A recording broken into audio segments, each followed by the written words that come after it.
I'm just reporting live from the New Orleans airport. If you are planning on flying out today, you are not flying out today. This is just a sneak peek. There's no end. There's no end. We are not coming home today, tomorrow. I don't know what's going to happen. I think we have to road trip, and I'm not over-exaggerating this. I've never seen this many people in my entire life. So PSA, if you are flying into New Orleans or out of New Orleans, no, you're not. Our next guest's flight was at 10:45 p.m., and he did everything right. He got to the Atlanta airport at least 4 hours early, as they recommended online. But he says he didn't get through security until 3:20 the next morning.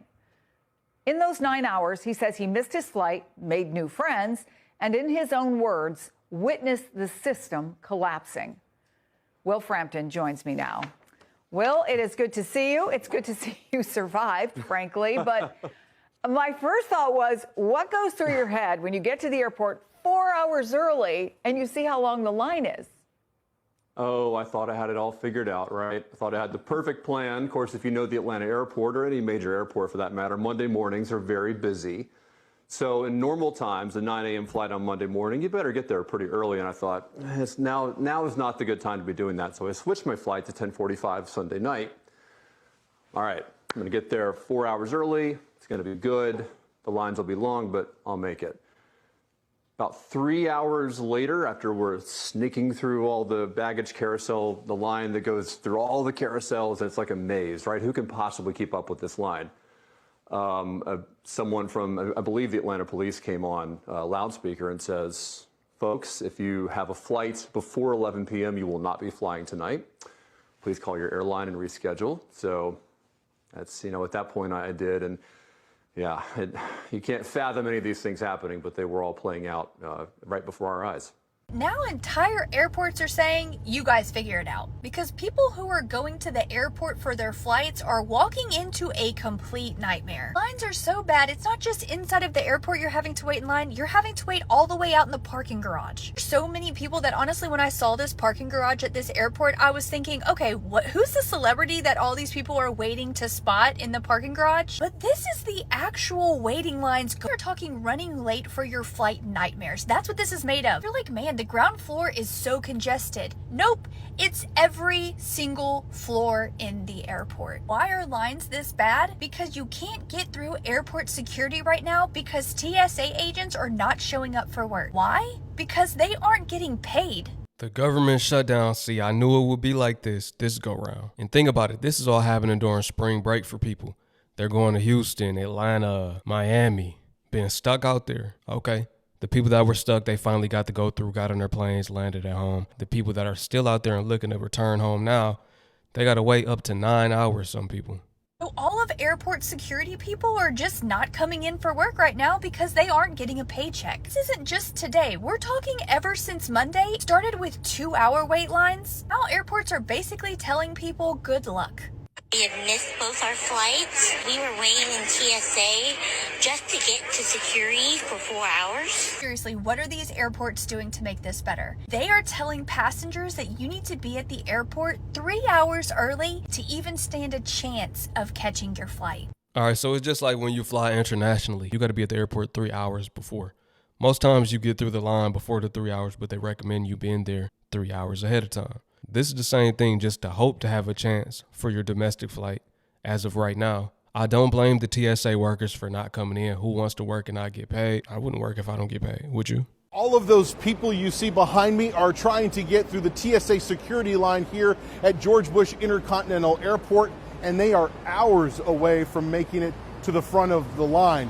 And this isn't even all of it. This is a line that usually starts 2 floors below ground here. They have to go up several escalators to make it out to this part of the line, which snakes its way through what is normally a passenger drop-off area for vehicles outside of the terminal, and then it goes back inside before you can make it to the security checkpoint. So a long journey ahead for those passengers. And this is an airport that has been afflicted with close to 40% call-out rate from TSA employees over the last few days, and that is making it very difficult for passengers to get through.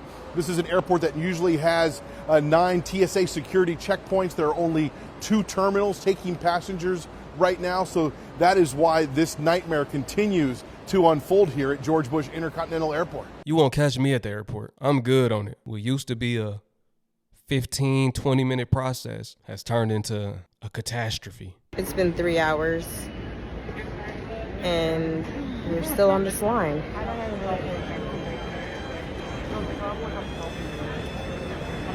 So the rumors are true. You gotta come at least 4 or 5 hours before. I just have a question for the people who are, traveling and they're in these long lines and missing the flights. Like, do they give you guys compensations? Do they put you guys on the next flight? Do you guys just go home and then try again later? I'm asking for a friend, because seeing these lines in the airport, there's just no way. It looks like trains and buses, Greyhound buses. I don't know. But right now, it's like looking at the airport is terrifying. Why are the lines all the way at baggage claim? Some lines are even outside of the freaking building. Are they giving you guys back money? Or are you guys just going back home and trying again? That's a real question. I want to know. Does anybody know? Supposedly, they were sending ICE agents to the airport to help facilitate the traffic flow. The ICE agents aren't even skilled. They don't know what to do, so they're not doing anything. They're sitting around playing. Y'all, Republicans are trying to convince us that in less than 24 hours, ICE has turned around the wait times at the airport. I need for y'all to see this video, because what are you... Earlier this morning, travelers may have experienced a little bit of a wait time, but since I've been here, the lines seem to be moving fairly smooth. And the wait line looks like this. In the couple of hours that I've been here, I've seen ICE officers patrolling, and the line has looked the same since I got here. Completely empty. So if you see wait times go down while you're traveling, you may just want to thank an ICE officer. And I know it's not funny for real. I'm really laughing to keep from crying, because have you not seen this picture? Please tell me what ICE is doing. Exhibit A. Yup, ICE is doing so much to help the lines at the airport. I don't know how many times I'm counting them on their phones, and these are from today. Exhibit B. They are getting the lines down so much patrolling. Yup, they really cleared out the lines in less than a day. That's why I could not stop laughing, because we see what ICE is doing. Nothing. They're standing around on their phones. And you saying we should thank an ICE agent for getting the lines down, who is getting paid to stand on their phones. If y'all ever see me thank an ICE agent for getting the lines down at the airport over a TSA agent who is not getting paid and still coming to work, please check on me. Check my temperature. For real. I'm not okay. There's no way that you are telling me that Donald Trump is saying if ICE isn't enough, he's going to deploy the National Guard. For what? To do what? ICE isn't doing anything. We see these pictures. Stop pushing this messaging. Get that mess out of here. Flight cancellations are happening everywhere right now. They'll blame weather, they'll blame staffing shortages, but look closer. Air Canada just crashed at LaGuardia. 2 pilots killed, dozens injured. The same weekend, ICE agents showed up at airports across the country. Atlanta, JFK, Houston, 14 major airports. Not because they're trained for security, they're not, but because TSA is collapsing. Over 3,400 agents called out Sunday. Almost 400 have quiet since the shutdown started. Now add Iran, hundreds of thousands stranded across Middle East, airspace shut down, flights canceled for days, and they're not telling you the real reason. Here's what I see coming. They're positioning ICE at airports. Flights are getting canceled. TSA is stretched thin. A major crash just happened. And all this fear around flying, I smell a lockdown.